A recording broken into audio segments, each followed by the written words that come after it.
Welcome to A-Side Boxing. Today we're going to do a recap of the Spence fight last night. It was great. For those of you who missed it, we're going to cover some highlights of that and a few other cards that took place yesterday.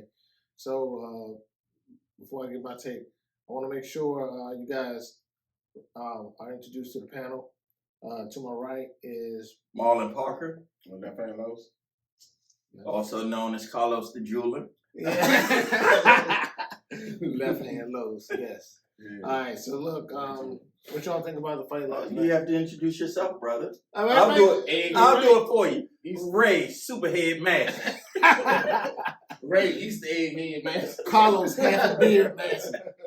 And Marlon, I don't know what that is on his face mask. All right, so look, y'all. Last night we saw the highly anticipated you guys versus Spence fight. And I don't know. What do you think? What happened? What I told you was going to happen. Man. I thought you said something differently. No, I said he would KO him, but it was a TKO. And so that's it. I knew it. He was too slow, didn't have enough power to compete with him. And it's levels to this. And that's it. We can try to be as articulate as we want and try to be crafty with all these quips and these clever phrases, but when it comes down to it, everyone knew he only had a puncher's chance, and Errol Spence has a really good chance, so it wasn't happening. I didn't bet any money on Ugas, and I'm sure neither of you did. No. First off, I don't believe in betting. That's just kind of silly. I don't, obviously, but I just wanted to appeal to everyone. But go ahead. All right, what about you? Like you said, I thought that I actually thought that Ugas was going to get in there and establish the jab, and I thought whoever controlled the jab controlled the real estate. It was just like last week with the Lugan fight. I think his big mistake was not moving his feet and trying to go toe to toe with Spence. We all know Earl Spence. Mm-hmm. He pushes everything behind the strong jab. Everything's powerful on the inside. So I was hoping he would, move around a little bit more, but he didn't, and can't keep taking accumulation of punches, especially uppercuts. Yeah, that's the punch for the 2 month, weeks right? in a row. That's the punch of the month. Exactly. Yeah, punch of the month is the uppercut. I actually kind of thought it was going to be a chess match. It really was a chess match. In the beginning, it looked like for a second you guys actually established yourself in that first round. When you say for a second, you mean the first round. That's it, not beyond the first round. Yeah. Because for the simple fact, he was really controlling his real estate when he threw that jab. He kept Earl at bay, but Earl went right into the in kill mode kind of early. He throws that right hook to the body, a lot of leverage into that right hook to control his opponent and keep him going in a certain direction. You could tell over the course of rounds, it was debilitating because you could actually start to see when you guys started moving to the left, and he got hit with that hard hook to the body. Mm-hmm. He started moving to the right, and of course when he moved to the right, it's right into Spence's power, which is that sledgehammer left hand, and he was dropping it every single time, like really to both hips. Of course he has those long elbows, but he was hitting them just under the elbow, right in the kidney area. Good shots. They were legal shots. But you can see over the course of the rounds, that's Ugas's game. Ugas's game is the countering you with those uppercuts, and I think he said in one of the pre-fights, one of the interviews, he said, I hope that Earl Spence goes toe to toe and tries to go to the body, and that's exactly what he did. He beat him down so much that it got to a point where Ugas his punch output dropped until which we see against everyone who fights Spence for the most part. Yeah. You gotta hit him. You can't sit back and not throw punches if you're gonna fight a top level fighter like Earl Spence. Ugas, like the jab was just like except the first couple rounds, the jab was just disappeared, and that was his keys to victory. That's what I thought his keys to victory was him establishing his jab, and it came to a point where Earl Spence was just doing the same thing, jab, Exactly. right, look, Yeah. all night long, and he stopped punching. Yeah. And that was his demise. To Earl's credit, he didn't have to do much. He had already figured them out. I scored the first round for Ugas, which I thought was a first close round. But the jab, it was working. And in hindsight, I look at it now, it wasn't that Ugas was so effective. It was just that Earl was trying to figure him out, working around it. And you saw he figured him out in round 2, 3, 4. It just, every round he kept adding on, and more power shots were landing. You know, to Ugas' credit, he blocked a lot of power shots, but we still understand that, we all know that blocking power shots still takes a lot out of you. Yeah. How many can you block? You can't get out of Exactly. the way. You can't absorb. Say it again. Like last week, you can't sit there and absorb punishment and expect to go the full distance, especially when someone hit as hard as Earl Spence. And he just kept pushing that stiff jab, pushing. He kept letting him get off. Like it's like if you keep letting your opponent get off on you, beat you to every single punch, and it's not really a letting them thing because the last thing that goes is the power, right? Exactly. Timing will go, speed will go, Punch resilience. your ability to take a punch will go. But when you start talking about stuff like power, that's the last thing to go. So why on earth are you standing in front of this guy who can hit, and you are trying to?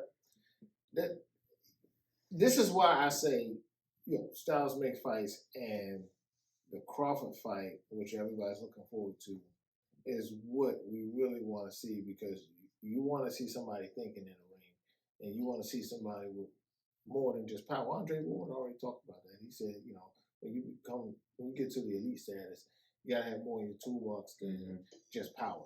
When referencing Deontay Wilder, he was like, you come in, that's gonna get you so far.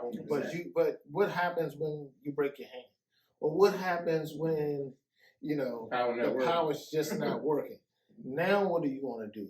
Exactly. Now where's your athleticism? Where's your speed? Where's your ring IQ? Where's your ability to adapt to adversity? And where's all that stuff at? Where's your footwork? What is your range? Your punch control? All that stuff matters. All of those are tools that a fighter uses to strategically break down their opponent.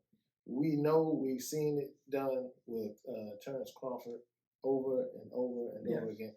What we haven't seen, though, is that ability to display it by you guys outside of the counter. And not saying he's not a bad fighter. No, you guys are not a bad fighter. Exactly. He just you gotta have more. It's levels. So you gotta have more. You gotta have more in your toolbox than the counter and the breaker. You're waiting to catch and throw against Spence. You can wait against somebody who hits lighter, but not somebody who hits like that. He can damage you. You basically gonna take a punch in order to give a punch. It should never be like that. The difference in speed and power and just overall boxing ability was obvious to everyone last night. And Ugas is a great, I don't want to say great fighter. He's a really good fighter, and he can hang around at 147, still win titles, because whoever wins the unification bout between Spence Jr. and Crawford, I seriously doubt either one of those two will stay at 147. I don't either, because it's too many killers. That means it's back in, these belts are going to come right back out, and there'll be probably some tournaments. And so Ugas, if he stays busy, he'll get some more hardware, and he's a really good fighter. But he went away from the jab, I guess, once he got hit a couple of times, and he blocked a couple of body shots, and he couldn't commit to the jab anymore, and after that it was done. The fight was over. I mean, I paid $75 for the fight.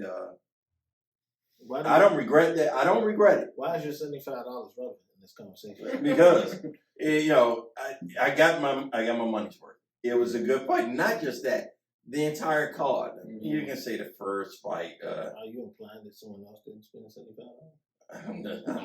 I'm not saying on camera that you did something funny, but I'm just saying I spent the $75 in my house, and I felt like I got my money's worth. So Ugas was competitive, definitely competitive, and just about every fight on those all 4 fights, I think they were all pretty good. The first, the first fight was set up perfectly because then you could prepare dinner, whatever you were doing. The other fights, the other fights you had to stay there, and they were really good. Yeah, I think that Earl answered some questions last night. Is he back? A lot of people ask, is he back since the contest? Actually, to me, he looks better. He looks like when he was climbing up the division, stopping fighters. I'm just looking for the next fight. It's kind of hard for Ugas, like these B fighters getting there with these A fighters. When 2 A fighters square off, it's more like a chess match. Mm-hmm. When you see A B fighter, it might start off as a chess match, and then it starts shifting right their way. It was a good fight, though. It was a good fight. So you're calling Ugas a B fighter, or we have 2 right now? We're in a moment where we have 2 superbly talented fighters at the top of 147, and maybe maybe Ugas is an A fighter, but these guys are A+ fighters. Right now, we're blessed. I wouldn't say he A fighter. I would say A fighter is like you got Spence, you got Crawford. The top of the game. You know what I'm saying? Don't get no better. They scored 100 points on the test. Yeah, so, I think what's my guy? Don't say it. Oh yeah, I knew it was coming. I knew it was coming. I think Boots. I mean. I like him as a fighter, but we start talking about who's going to inherit the. But are you calling him an A? Are you saying? I think he's A fighter. Yeah, classifying him as an A fighter so far. Absolutely. I said what I would say. I think. Why otherwise? No, I won't even say I think. I firmly believe he will be an A fighter. Right. I think it is. But right now, he probably needs some more competition. It's not because of the lack of talent. You don't think he's ready to step up now? I think he is. It's not because of the lack of talent or skill. It's just he hasn't been in there with some of the. They got to get in the ring with big fights. Exactly. They got to get in the ring. It's not a thing that. I think if he could control it, he's calling all of these fighters out. He's been calling them out. Given opportunity. He's dangerous though. He's dangerous. He has the skill set. He has the power, and he think he can beat all of them. So he's very dangerous in that division. And he has 2 dedicated fans in YouTube. I mean, That's kind of weird. I didn't expect this kind of heat coming from this side. I didn't know how long we were going to go before we took shots at each other. So actually, I wasn't even thinking about it. Yeah, now it's out there. Yeah, now it's out there. Yeah, no one cares about the 75. The 75 was targeted, basically. Okay, yeah, whatever. We could have bought you a new turban for that 75. Hey, it's fine. I got you a new chain with this. This is East outfit. Whatever. So Morton special. Can we get back to the show? We can try. So, all right. So we agree that Earl Spence is top dog. Yeah. What's next for Earl Spence? You know what's next. Everyone knows what's next. Crawford. Yeah. I guess I don't know when it happens. November, October. It'll definitely be more than $75. Yeah. So but I'm looking forward to it. It's too early for predictions, or you gonna sweat this thing out? Yeah. I already think I'm already. I'm partial. I'm biased. Let me just sit back. Was it any other fights that we missed on yesterday? Of course. Who else? All right, here we go. Here's the criticism. Here's the criticism. All right. Well, are we talking about that card, or do we want to jump into another card? Go ahead. It was another card. It was another set of fights that happened. The Conor Ben card in England, in the UK. Yeah. And again, Conor Ben showed up, and it was one of those. It was over in the second fight. It was over in the second round, and as soon as you blinked, it was over. The guy, you can say whatever you want about the level of his opponents he's fighting, but Conor Ben is really good, and he's probably going to be one of the best fighters in that division. Well, Don't do it. Don't trash another UK fighter. Here we wow. go. Here we go. I'm not gonna say he's trash. Really good. I'm not even qualified Yeah, to say he's yes. trash. I'm not gonna say I he's like trash. Conor Ben. I don't like him. I'm just gonna say I don't like him, and it's okay. I don't hate him as a person. He's probably a nice guy, but I don't like him. I don't care to watch him fight. I didn't really like Nigel Benn. What? I didn't like Nigel Benn. That's your brother talking this. That's your boy. I mean, I was a G-Man fan back then. You gotta G-Man. understand that. You gotta understand the nature of where my hate came from. It's like no, Gerald McClellan. For those of you who are not really fans, he was called the G-Man. He just called So- you out. I Yeah. no. So- I thought he was going somewhere else. So Gerald McClellan was Different one of type the of greats, and he came out with a crunk chin. So, but that's kind of why I'm not really a big fan. I know So it's not a reason. It's No, not it's a real not a reason. really but valid I don't reason really. at all. I don't like his I'm not opposition. understanding what I you're don't- saying. When's the I last don't- time you watched a fight? Watch the fight. Watch it back with me. We can watch it together. Watch that fight and just say, Tell me when you was know the what? last If you time do you watch watched the fight, I know you. We've been through this many times. Just say, I didn't see anything. I won't watch a fight that's not competitive. Oh. Period. Okay. I'm not watching the. You fight. watched the undercard yesterday, didn't you? The number one, the first fight that was. It was semi. Oh. I was falling asleep. Yeah, the first fight was. Yeah. But the other fights were pretty good. Another good fight. Yeah. Alicia Baumgarten. Oh, I thought you was gonna say something. No, she Oh. beat Edith Matisse, and that was a pretty good fight. It went to a decision, but Baumgarten, Okay. she's really, really good. 12-1. Yeah. There's not much to say about that. She beat Matisse, I think, every round. Mhm. And Matisse, I don't know, her legs looked weird early, so I don't know if it was the punches. Yeah. When people are just landing punches and every punch moves you, even if you're in a blocking stance and every punch moves you out of position, you start to wonder, should you be in there? Yeah. Speaking of that, Gamble last night. Is Cruz that good, or is Gamble ready to He's 40. call it quits? He's ready. This is my thing. When you start getting hit with shots, and every shot you get drunk from, it's time to make some tough decisions. I felt that way with Josecito Lopez as well. Yeah, but He Gamboa, pulled back. Cruz, there was no jab at all. He couldn't establish anything because It was just all power. every time he got hit. Yeah, He was drunk from round one till it was over. Yeah, but no, and Cruz threw no jabs. It was total. If from a conditioning standpoint, if you look at, if you've seen Gamboa in the past and you've seen him when he stepped in the ring this time, you can tell he was different. His body was different. Yeah, His body was he had different. the hot dog stand or something. I don't know, but he was. I'm He not looked, gonna he say looked that. out of shape. He looked out of shape. He looked out I'm of the shape. last person to say someone's out of shape. I'll just say he Yeah, didn't you look are. the same. You are. I gave you guys that. But I'll just say this: he didn't look the Mr. same. He didn't look the same, obviously. Yeah. Even if you looked at him just a few years ago, his physique was different. Yeah. But after a certain age, your body responds differently. I knew something was up when I seen that profile pic before the fight came on. Here we go. I was Totally like, petty guy. I said, Totally petty guy with his hair messy. The messy perm. I'm like, something ain't right about this. I don't know what's up. So. Yeah. I think I saw that. He's 40 years old, and that goes back to the conversation we had one of the previous shows. What's a good age to start thinking about retirement? Because you're getting in there with these young guys. Cruz was like 24 years old. Yeah. Hitting. Yeah. He's swole and he just coming straight for you, trying to knock your head off. Yeah. And he can't fight like he used to. He don't have the speed like he used to have. Like he was still pretty evasive. He was getting out of the way. But he saw him coming from a mile away. Right, but some of that was show. Some of that was like it was gamesmanship. You can see him sliding on with his hands down. And how you can't fight like that. You can't fight like that. That's if Cruz would have established a jab, or if he'd have had a jab, I think the fight would have. I know the fight would have ended earlier. Yeah. When you're just throwing, huge shots, Gamboa, he's always been pretty crafty. He's always been really good, and being evasive. A lot of those he was just moving away from, and he saw him coming. His channel was open all night like CBS. It was not hard to hit him. That's all I'm saying. I get it, but I don't. Back to that point, when does he retire? And Mike, I think Michael Fox made an excellent point. Who are we to say? He's still competitive. He can still show up.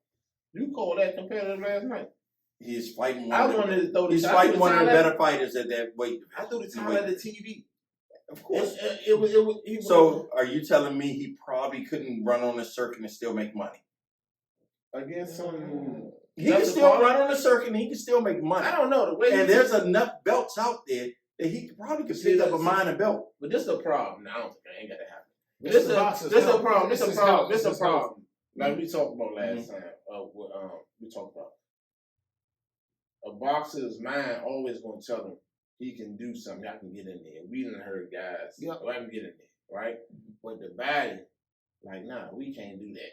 Well, So that's why you got a coach, Right. and I think me and you talked about that before. Yeah, And I couldn't Third wait. set of I was eyes. ready to barbecue him because I was going to tell him that it's the coach's responsibility to look out for the fighter because the fighter's not going to do it for himself. And these guys are willing to go out there and down their shield. The goal is for them not to do it, but to still win. They're human beings at the end of the day. Their expectation is that everybody go home, they make their money, everybody's happy, kind of thing, and in a perfect world. But if you see something happening in the ring that looks dangerous and that somebody may potentially lose their lives in the ring, I mean, come on, say something. I've got a point. I've got a counterpoint. And we can agree that this may be an outlier.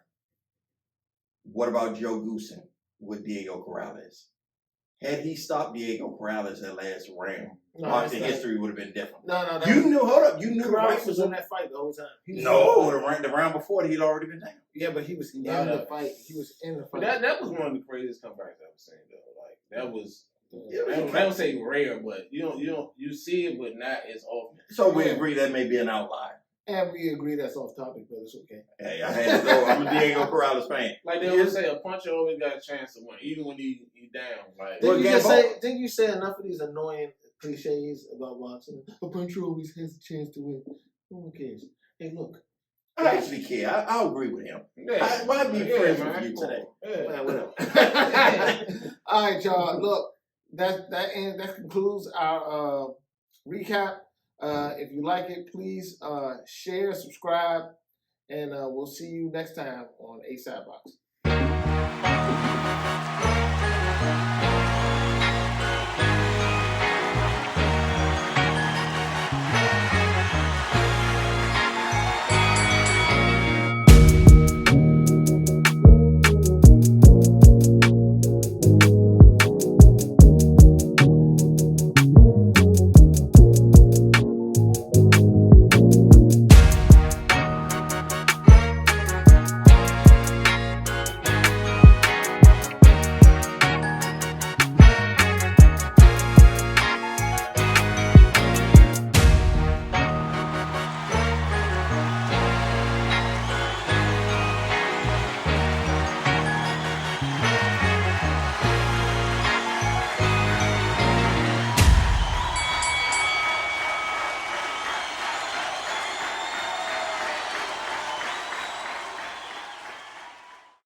Go ahead, keep going. All right. Are you ready? Let's Okay, go. all right. All right.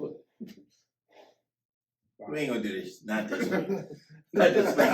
I was thinking about it. Come on. Hey, I was thinking about it. All right. I go. All right. Come on.